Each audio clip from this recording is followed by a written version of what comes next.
Good morning. This is Mr. Grenfell's Math 12 Statistics lecture, continuing on in Chapter 10, Section 1, talking about scatter plots and the concept of correlation.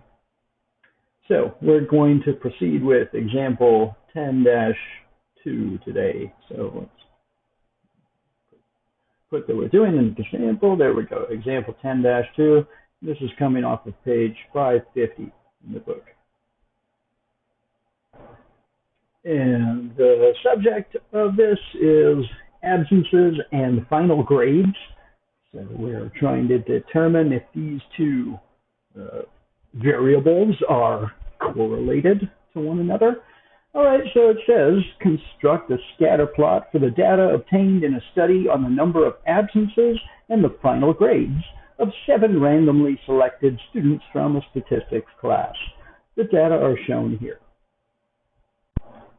Okay, so there we have the data, and it has in the first column the students, so it's basically just listed A through G. There's the 7 students. It has the number of absences, and this we're given is X, okay? But let's see. Well, and by the same token, in this final column, we have the final grade, and they tell us that that's Y. But, well, let's just re-examine that. X is the independent variable, okay? And Y is the dependent variable. So why would they be designated as such? Well, let's see. The number of absences, that is something that we could conceivably control. We could go through, and just not be absent. Okay. But the final grade, that outcome is kind of beyond the control. So we're trying to see, is there a relation? Should you not be absent in order to perhaps strengthen the chance of getting a higher final grade? Okay, so that's what we're trying to explore here. But that connection, having the one that you can kind of envision having some sort of control over, that should always be the X. And then the one that you're thinking, oh yeah, this might be influenced by the other, by the first one, you should always have that be plotted in the Y-axis. All right, so let's continue on and see what we're going to do with this. Let's scroll up here.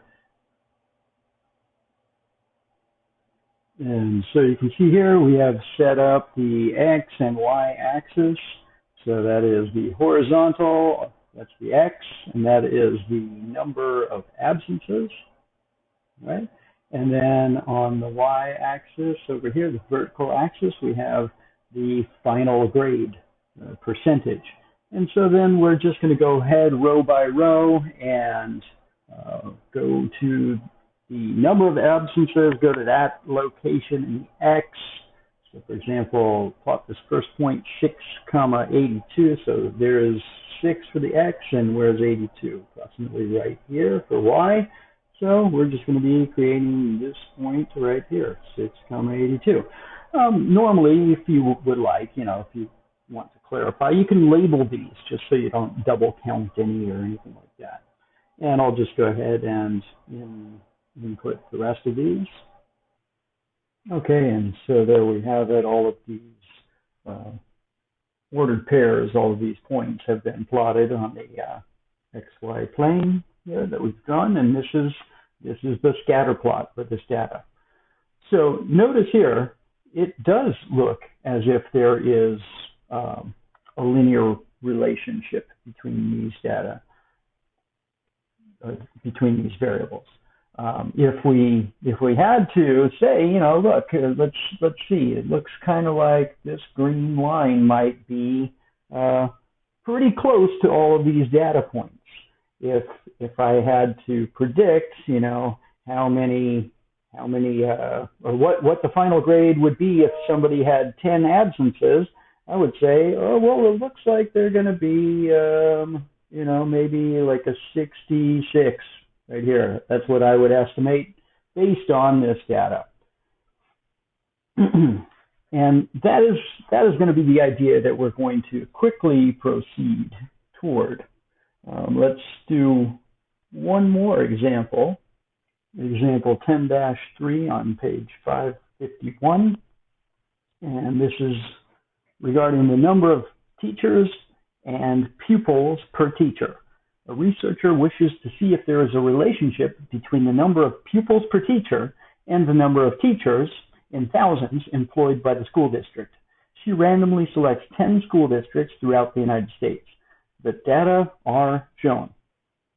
All right, so here is all the data.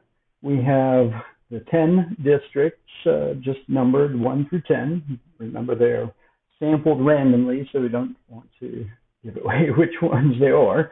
The number of teachers in thousands is listed for each district, and then the number of pupils per teacher is listed as well.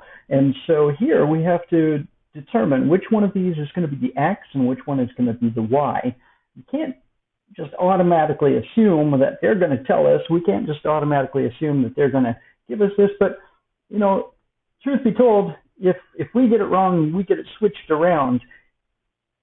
If there is a linear relationship, we're going to see it one way or another.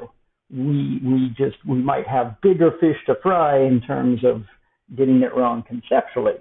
But here, it seems to me that the number of teachers within a district, we can kind of control that. We can say, well, we're a big district, let's go hire more teachers, or, you know, even for our size, we can hire more teachers and see if that has any effect on the number of pupils per teacher. So that's what I would say for this.